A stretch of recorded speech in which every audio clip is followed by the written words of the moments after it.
Hola, ¿cómo están queridas alumnas y queridos alumnos?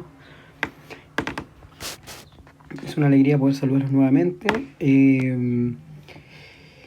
Espero que cada uno de ustedes se encuentre muy bien y en esta oportunidad básicamente vamos a hacer una especie de repaso, una especie de reforzamiento para que ustedes puedan tener, digamos, una base en lo posible sólida para, digamos, enfrentar lo que es el proceso de diagnóstico, el proceso de prueba, de evaluación, ¿ya?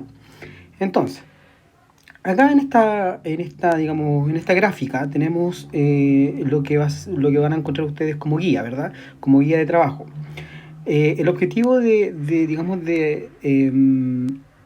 hacerlos, ¿verdad? A ustedes desarrollar esta guía, básicamente es a modo de refuerzo para que ustedes puedan tener una más o menos consolidada, ¿verdad? Los contenidos y los conceptos que se van a preguntar en la prueba, ¿ya? Entonces, tenemos acá la guía, ¿verdad? Vamos a echarle un vistazo, vamos a analizar cada ejercicio para que ustedes puedan de alguna forma estar familiarizados con lo que son con lo que van a ser los ejercicios que probablemente aparezcan en la prueba, ¿ya? Así que, poniendo mucha atención, recuerden siempre considerar esto o abordarlo, ¿verdad? Como un mecanismo de estudio, ¿ya? Las guías por lo general son antesalas, son ejercicios, ¿verdad? Para después enfrentar una evaluación y que en la medida de lo posible en esa evaluación te vaya lo mejor posible, ¿ok? Bien, entonces esta es la guía número 4, ¿verdad? La cual lleva como título Repasar y aprender a reflexionar sobre acciones de los personajes en relatos narrativos, ¿ya? Recuerden que hasta la fecha lo que hemos estado viendo, hemos estado analizando y aprendiendo conceptos que se encuentran, ¿verdad? En todo lo que es el universo del género narrativo, ¿verdad? Entonces, vamos a leer aquí algunas instrucciones. Esta guía debe desarrollarlas en el cuaderno, por lo tanto te van a tener que transcribir, por lo menos lo que son las respuestas, ¿verdad? En el cual van a tener que colocar su número, perdón, la clase, el número de la clase, ¿verdad? Y la fecha.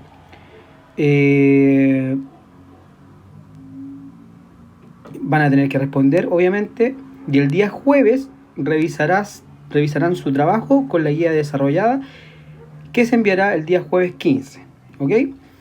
Entonces son instrucciones generales más que nada. Recuerden que la prueba de contenidos se va a efectuar el día 20 de abril, ¿ya? Entonces aquí tenemos dos fechas claves que las vamos a dejar aquí anotadas, ¿verdad? Para que ustedes las tengan.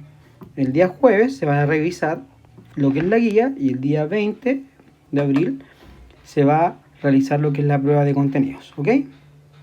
Bien, ahí tenemos las fechas, ¿verdad?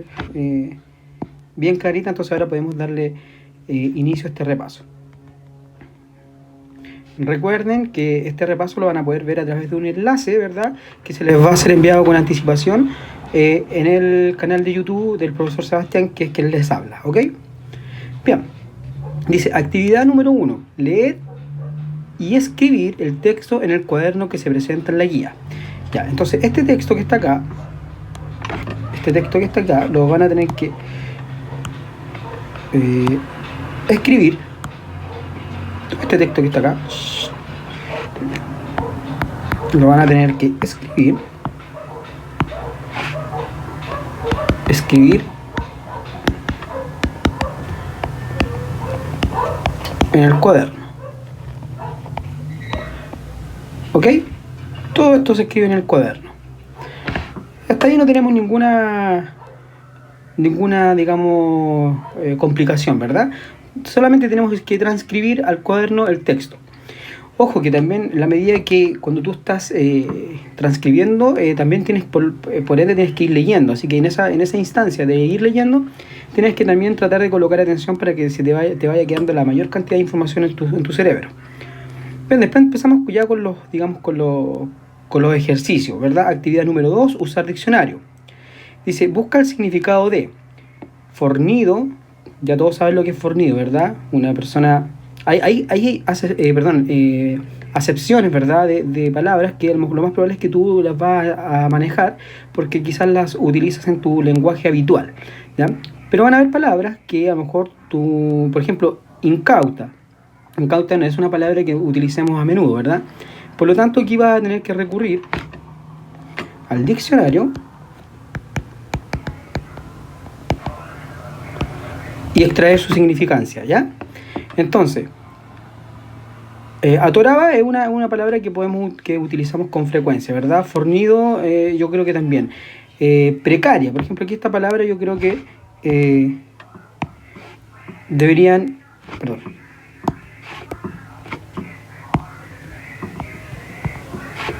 Por ejemplo, precaria es una palabra que a la cual tienes que poner atención.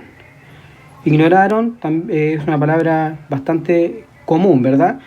Aullar, todos saben lo que aullar, fiar. Entonces, a lo que quiero llegar es que aquí van a haber palabras que tú vas a manejar porque están dentro de tus conocimientos previos, ¿ya? Sin embargo, hay palabras que son infrecuentes, ¿verdad? Que son poco mencionadas, ¿verdad? En el lenguaje habitual, y esas las vas a tener que buscar en el diccionario. Siempre es un muy buen ejercicio buscar en el diccionario, así que ojo con ese ejercicio. Vamos avanzando. Actividad número 3 dice: completa el siguiente cuadro con los elementos del texto narrativo leído, ¿ya? Entonces, a partir del texto que ustedes van a transcribir en su cuaderno, van a llenar, ¿verdad?, estos datos solicitados. Como por ejemplo, el autor. Si tienen buena memoria, ¿verdad?, van a recordar que en la clase anterior con la profesora Araceli hicimos un ejercicio igual a este. Ni siquiera era parecido, era igual a este. Entonces ustedes van a tener que completar con el autor, ¿verdad?, del texto narrativo, el narrador, ¿verdad? Aquí ustedes van a tener que indicar si el narrador está dentro o está fuera, digamos, del texto, ¿ok? Los personajes, recuerden que los personajes siempre se clasifican en dos: los personajes principales y los personajes secundarios. En esta parte te recomiendo que los enumeres, del personaje que tiene mayor importancia al menos relevante, ¿ya? Entonces, por ejemplo, número 1, personaje principal. Vamos a cambiar el lápiz. Por ejemplo, acá, número 1, personaje principal, ya, Juanito, por decirlo así, Juanito. Personaje 2, quizás que también es principal, pero no el protagonista, ¿ya? Pepito, ¿ya? Y da después, así sucesivamente, hasta poner los personajes que son menos relevantes o los que son secundarios, ¿ok? Y en el ambiente, recuerden que existen dos tipos de ambiente: el ambiente psicológico, ¿verdad?, y el ambiente físico.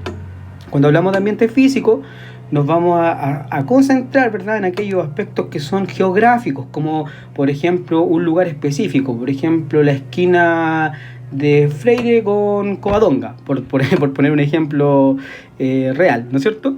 Entonces, o no sé, o en el bosque. ¿Cómo es un bosque, verdad? Tiene árboles, tiene vegetación, ¿verdad? Tiene piedras por ahí, no sé, plantas. Entonces, van a tener que describir, ¿verdad?, el ambiente desde el punto de vista físico y desde el punto de vista psicológico. Cuando hablamos del punto de vista psicológico, nos vamos a centrar en aquellos aspectos que son históricos. Por ejemplo, en qué etapa está ambientado, cómo se vestía. Tiene que ver con aspectos más culturales, ¿verdad? Bien. Seguimos. Después dice, actividad número 4. Completa el cuadro con acciones del texto leído, ¿ya? Y aquí básicamente lo que van a tener que hacer es una secuencia,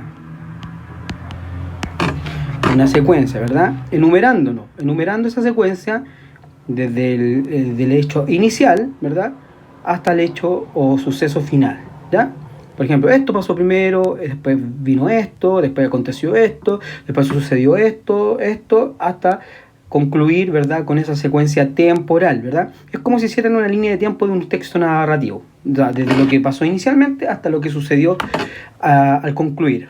Bien, creo que no requiere de mayor análisis ese ejercicio. Vamos con la actividad número 5. Actividad número 5. Al comprender el texto con las acciones de los... Me parece que aquí era completar, ¿o no? Al completar el texto con las acciones de los personajes podemos comprender la moraleja, ¿verdad? ¿Qué es lo que es la moraleja? La moraleja es una enseñanza, por lo tanto recuerden que si nos hablan de moraleja, posiblemente estemos frente a un texto narrativo que en su, digamos, su subdivisión o subclasificación sería una fábula. Porque recuerden que las fábulas son protagonizadas por animales, ¿verdad? Y por lo general siempre dejan una enseñanza para el lector, ¿ok? Entonces ahí se lo doy como dato, ¿verdad? Como dato anecdótico. Bien, entonces dice, al comprender el texto con las acciones de los personajes podemos entender la moraleja, lo que nos permitirá reflexionar sobre ella. ¿Qué reflexión logras realizar al comprender el texto leído y analizado, El lobo y la grulla? ¿Ya? Entonces, acá es una pregunta dirigida hacia ti. Lo que tú vas a tener que hacer acá es expresar con tus palabras, ¿verdad?, la enseñanza que tú crees que dejó este texto, ¿verdad?, esta fábula. Por lo tanto, vas a tener que emitir una opinión. Y emitir una opinión a veces es un tanto complejo, porque emitir una opinión requiere hacer un análisis de la información, ¿ya? Si, por ejemplo, si 2 o 3 alumnos comprenden exactamente lo mismo, quiere decir que esa es la moraleja, ¿verdad? Que esa es la moraleja que se quiso transmitir en esa fábula. Así que por eso te recomiendo que leas detenidamente, ¿verdad? Y trates de implicitar, ¿verdad?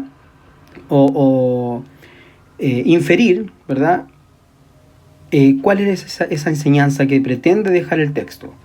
Por lo tanto, vas a tener que leer detenidamente. Si requieres ayuda de alguien, puedes preguntarle a tu mamá. Por ejemplo, si tú entiendes algo y quieres confirmar si eso es lo que tú entendiste, te recomiendo que le muestres el texto a tu apoderado, a tu mamá, a tu hermano, quien sea, y que lo lean y te digan si es que entendieron exactamente lo mismo. Y ahí vas a poder comprobar de que tu lectura estuvo bien ejecutada, ¿verdad? De que tu comprensión está bien.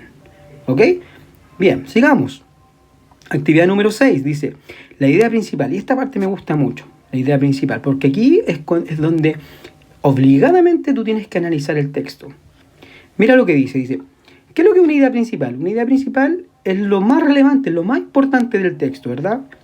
Nos dice idealmente de qué se trata un cuento, una fábula, cualquier texto narrativo, o incluso no solamente narrativo. Por ejemplo, aquí menciona una película, ¿verdad? Una novela, una noticia, un poema, etc. Todo texto tiene una idea central, tiene una idea principal, ¿verdad? Y depende 100% del lector y también del emisor, también, ¿verdad? Del que emite el texto, de que esa comprensión se lleve a cabo, o digamos, entender o localizar esa idea principal se pueda llevar a cabo. Por lo tanto, es muy importante, ¿verdad? Es bastante importante de que tú leas con mucha atención. Bien, dice, ¿cuál es la idea principal del texto leído, El lobo y la grulla? Y aquí tienes un par de líneas para que tú puedas mencionar, ¿verdad? O señalar cuál es la idea principal, ¿ya? Si todos lo hacen como se debe hacer, como se debe realizar este ejercicio, todos deberían tener opiniones muy similares, ¿ya? Porque la idea principal es una. Ahora, el punto es, y por lo general, disculpen, pero por lo general son cosas como súper concretas, ¿verdad? Como súper entendibles, pero que también requiere de un poquito de análisis a la vez, ¿ok? Entonces acá, en esta parte de acá, idea principal. Acá y acá. Bien, actividad 7 y última. Dice, dibuja las acciones que enumeraste del texto leído. Y aquí ya viene un poquito más, está bastante, digamos, se pone buena la cosa, ¿verdad? Se pone entretenido. Lo demás es puro conocimiento, chiquillos, pero aquí ya tienen algo más, un poquito más práctico para que puedan tener un poquito de distinción también en la guía, ¿ya? Entonces aquí estos acontecimientos que tú señalaste acá, que enumeraste, ¿verdad?, los vas a dibujar en estas viñetas que están acá, ¿ya? Obviamente también siguiendo el orden temporal. Lo que pasó primero, lo que pasó después, lo que pasó tercero, después cuarto, quinto y sexto, ¿ya? Bien. Si se dan cuenta, muchachos, esta es una guía muy simple, que no requiere de tanto. Son muchos ejercicios que hemos hecho en clase, lo decimos en las clases virtuales, ¿verdad? Y en una de las clases virtuales, y son cosas que ya digamos, tienen una experiencia, digamos, previa de esta ejercitación, ¿ya? Así que les sugiero que lo hagan, ¿verdad? Lo hagan con la mayor rigurosidad posible para que esto les sirva como un mecanismo o una estrategia de estudio para que ustedes puedan estar familiarizados y después cuando se enfrenten a la prueba no estén como colgados con lo que, no estén, digamos, sorprendidos con los ejercicios que se les van a realizar. ¿Perfecto? Bien muchachos, les mando un abrazo y espero que el material les sirva y les sea de mucho apoyo.